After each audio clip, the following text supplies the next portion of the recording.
Hello everyone, Ron here from RJJ's Reactions. I hope you're having an amazing day. I am back finally with Rush and the second track from A Farewell to Kings. I did the first one for the Canada Day celebration. I put up, I think, 11 videos on Canada Day. And this is a Canadian band, so we want to continue on with Rush. Rush was my favorite, one of my favorite bands back in the 1970s, early 80s, I guess. So let's have a listen to Xanadu, and then we'll have a look at the lyrics afterwards. Neil Peart wrote most of the lyrics for Rush, so I think he probably wrote this as well. Let's have a listen to Xanadu. Oh, don't forget to subscribe. Hit that little button. Here we are. I've switched out one of the albums so that we have Rush, Farewell to, not that one, this one. Farewell to Kings behind me here. Great artwork on the album. I used to like the old albums with the artwork on the front, back, inside sometimes too. And then you also got lyrics a lot of the time or on the sleeve. So yeah, really good. Xanadu live in Montreal 1981, 2021 high definition remaster. Let's see how they sound here with Xanadu.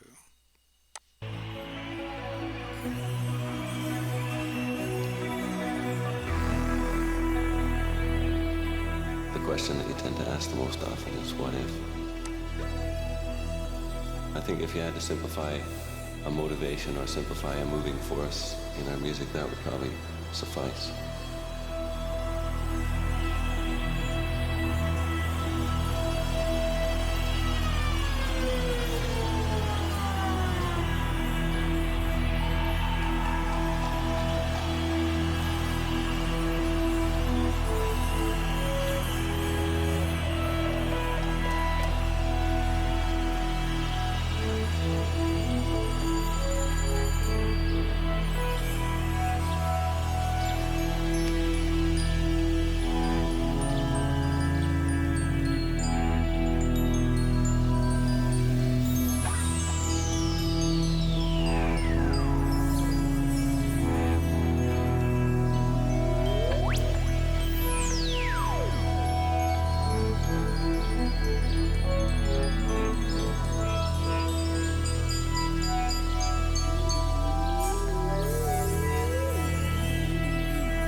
Alex, Neil.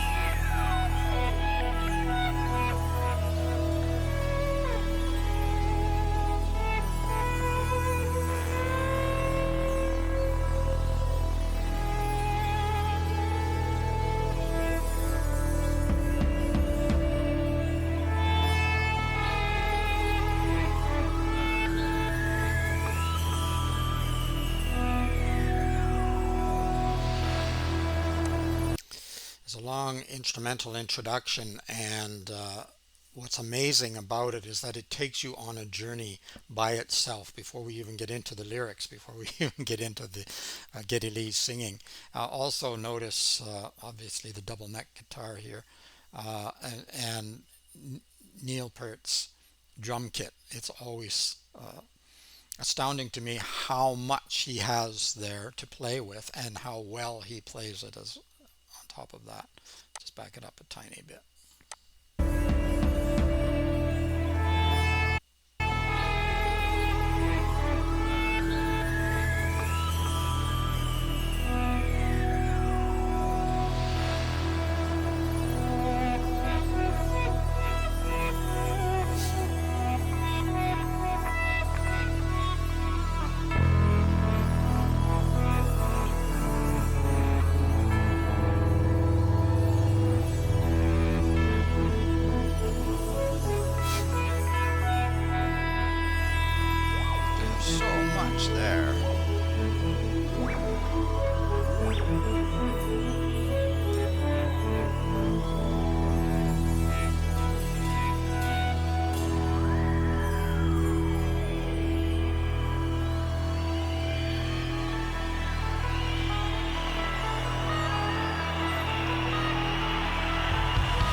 Notice several transitions as they build up to eventually we'll get to the lyrics, but some people might get frustrated with such a long instrumental introduction, but for me, like I said, it's a journey in itself, and it's building you, and there's a suspense. It's like a story or a movie where you're building the suspense toward maybe the main theme, if you want to call it that, or the climax. All right, let's just back it up. Also, you can see with Geddy Lee and Alex Lifeson and Neil Peart, none of them are satisfied with just a normal instrument. They all have to have more. Give me more, and they play it well. So it's not a waste.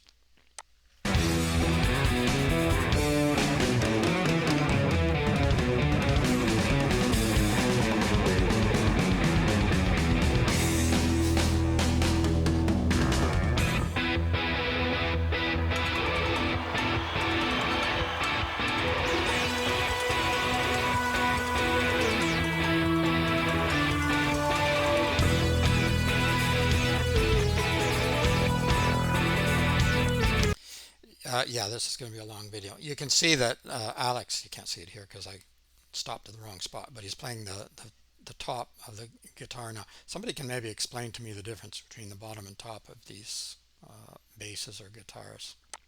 They're using it all.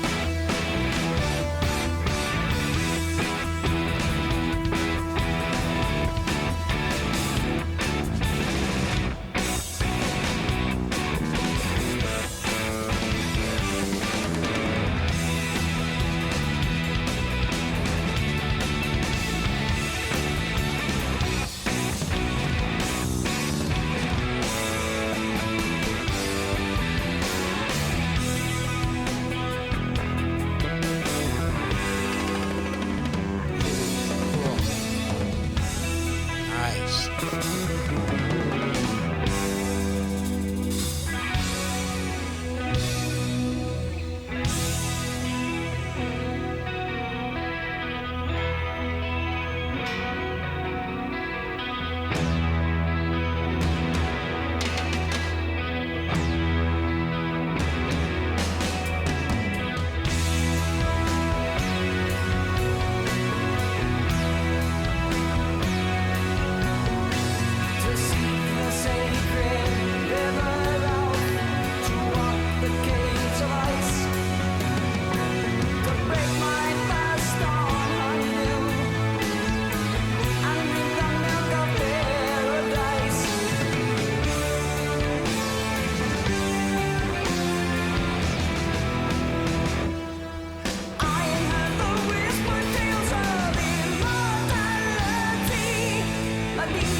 Another great transition, and they're all wonderful instrumentalists. And Geddy on the synthesizer here, they create uh, such depth and abundance of music with their instruments, and the drumming is fantastic, of course.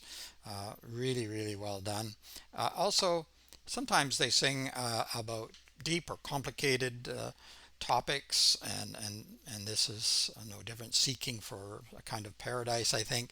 But you can also see the way they play with each other and whatnot. They don't take themselves too seriously either. So yes, Neil often writes with, and he read a lot, I think, and in terms of philosophy and other science fiction, things of that nature. So it can get quite deep and complicated in a way. We'll have a look at the lyrics afterwards. I probably won't get too complicated because you can dissect things to death, and I don't want to do that. I don't want to extract all the fun out of it, and I just thought I'd mention that because you can see, particularly between Alex and Geddy, how much fun they're having playing this music and performing this.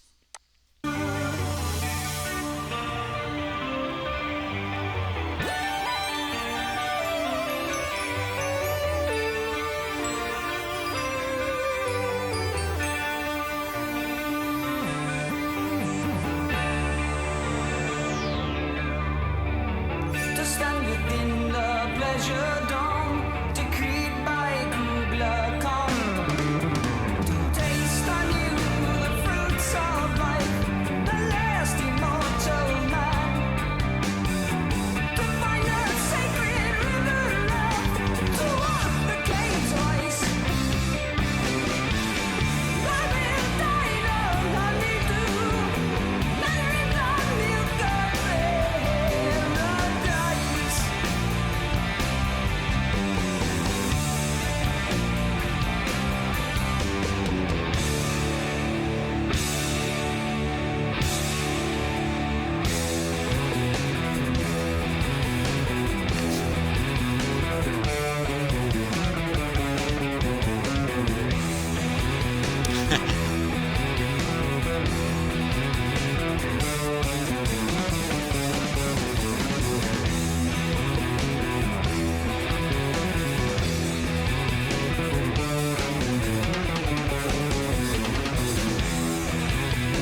right, the crowd cheering as they should. An excellent performance. I was trying to get more of the band here, but okay, well, we'll look at Alex for a minute. Uh, Great transitions. You have to be in a sense patient with Rush. This song, probably the shortest version, would be 10 or 11 minutes, 12 minutes. It's not short. They have a lot of instrumentation within, but it's not wasted in my opinion. It all lends itself to the plot and the story of the song.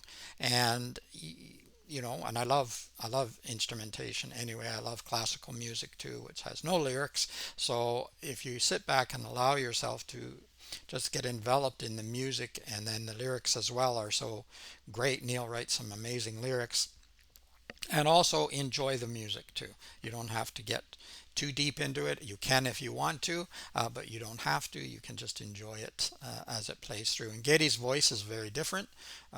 You always know, once you know Geddy Lee, you know his voice as soon as you hear it. I don't think I've ever heard anyone who sounds exactly like Geddy Lee. Some people love it, some people hate it. There are not too many in between. I love it. I think it's amazing. When I first heard it, I was surprised and I wasn't sure. I remember back in the probably 1970s sometime. Um, and when I got my first album of Rush, but I very quickly come to love Geddy's voice, and of course the music that they make is astounding. All right, let's have a look at the lyrics now. Here we are, Xanadu by Rush. To seek the sacred river Alf, to walk the caves of ice, to break my fast on honeydew and drink the milk of paradise. I had heard the whispered tales of immortality, the deepest mystery. From an ancient book I took a clue. I scaled the frozen mountaintops of eastern lands unknown. So on a search for immortality, the fountain of youth maybe, something of that nature. There's probably references here, and I always just no, I will have read these lyrics many, many years ago, like I said, in the 1970s, but I haven't looked at them for a long, long time, and my interpretation now might be different from then. I'm not sure. I didn't necessarily dissect it at the time. I just would have read through and found them very interesting. But yeah, looking for immortality. People are always looking for immortality or something like immortality. That's why heaven was invented by humans, to give us some sort of comfort. So, and we're still looking, but we're looking, well, some people are still looking for the afterlife, but other people are looking for extending or creating immortality, or at least to become immortal on earth. The deepest mystery from an ancient book. Yes, lots of ancient books and story tales. I scaled the frozen mountaintops of eastern lands unknown, time and man alone, searching for the lost Xanadu. Xanadu. So is that a kind of paradise, I think, or at least that's the intent. And so we're often searching, humanity is often searching for something better. The grass is always greener over there, etc., etc. There's both good and bad to that, because our curiosity is what helps us to explore and expand our horizons and our knowledge. But then again, that comes with certain trials and tribulations and losses as well. So yeah, you have to decide whether that's a good thing or a bad thing. To stand within the pleasure dome decreed by Kubla Khan, to taste anew the fruits of life, the last immortal man. Now, is he referring to taste anew the fruits of life? That could be referring to the tree of wisdom and fantasy of the Garden of Eden. And then, of course, he's talking about Kubla Khan, which is a completely different system of belief. The last immortal man, to find the sacred river Alf, to walk the caves of ice. Oh, I will dine on honeydew and drink the milk of paradise. Oh, paradise. So maybe Kubla Khan was on a search for, and I think there was a story about him at least being on a search. I think it was more fiction, but perhaps for the fountain of youth or immortality or something along that line at least. I'm sure lots of people do this in any walk of life, but I'm sure that many kings or leaders are certainly, they don't want to give up because they have all the riches, they have all the goodies. So why would you want to give up? So you're looking for paradise. 1,000 years have come and gone, but time has passed me by. So I think here there's a bit of a change in that he's found this immortality. 1,000 years have come and gone, but time has passed me by. Stars stopped in the sky, frozen in an everlasting view. So he's found the immortality, but it sort of means that basically everything has stopped, right? There's no more movement, there's no more future. Um, in a sense, there's no more past or future or time because it goes on forever, right? If it's an eternity, then it's, in a sense, it's stagnant, frozen in an everlasting view, waiting for the world to end, weary of the night. So waiting for the world to end, but there may be no end. Praying for the light prison of the lost Xanadu. So now he's imprisoned himself in this paradise. So another saying that they have is be careful what you wish for. Yeah, sometimes when you get what you're wishing for, it's not all you thought it was going to be. Um, yeah, that's my thoughts on heaven too. When you think of it on the very, very tip top of the surface, it sounds great. Scratch the surface just a little bit and it sounds really, really bad. So no thank you. I'll pass on that one. I'll probably pass on immortality too. Although we're working toward it, I don't know if I'd ever really want to see it. It won't happen in my lifetime, I'm pretty sure. I don't have that much time left. But it may happen eventually, but I question whether it will be true immortality or whether we will be changed so much that we are no longer what we once were. But that's a huge debate and a lot that you can get into. It's really fun philosophically to get into those kinds of talks and debates, and I think Neil definitely enjoyed that during his lifetime, and unfortunately we've lost him. Held within the pleasure dome, decreed by Kubla Khan to taste my bitter triumph as a mad immortal man. So he's gone mad, or feels he's gone mad. So you may be immortal, but is he sane? Is he enjoying this immortal life? It sounds like not quite what he had hoped for. Nevermore shall I return, escape these caves of ice, for I have dined on honeydew and drunk the milk of paradise. Whoa, is it paradise? So it's a good question. Yeah, very interesting lyrics as always from Neil. And yeah, okay, you found your paradise, but now what? And I think you can, there's a sort of a fictional or philosophical exercise, which is great fun. And you can learn a lot from this. And you can also shrink it down a little and apply it to your own life, your personal life. So sometimes you're aiming for a goal, you're aiming for a goal, and when you get to the goal, it wasn't quite what you thought, and you're still not satisfied, right? So sometimes, it's good to have goals. It's good to aim for goals and expand our horizons, etc. But on the other hand, we also have to step back a little bit and say, well, let's enjoy where we are now too. Let's enjoy what we have, because guess what? This is all there is. Once this is gone, we're gone. We're not immortal, at least not yet. And so I think there are lessons to be learned from that too. And I think, as I mentioned during the song, the fun that they were having playing and performing this song, even though there can be some serious themes and philosophical discussions here, um, I think that they were also grasping the moment and enjoying the moment at the same time. So you can do both. You can walk and chew gum at the same time. All right, Xanadu by Rush. I loved it. I hope you did too. Whether this is the first time you've been listening to Rush or whether you've listened to it a lot, there's still always something to be gained by listening to it, and I think talking and discussing with others as well. So let me know what you think. Let me know what else you would like to hear from Rush or anyone else. In the meantime, keep listening, keep having fun. Don't forget to subscribe, like if you liked the video, and click that notification bell. It's Ron from RJJ's Reactions. Until next time, bye bye for now.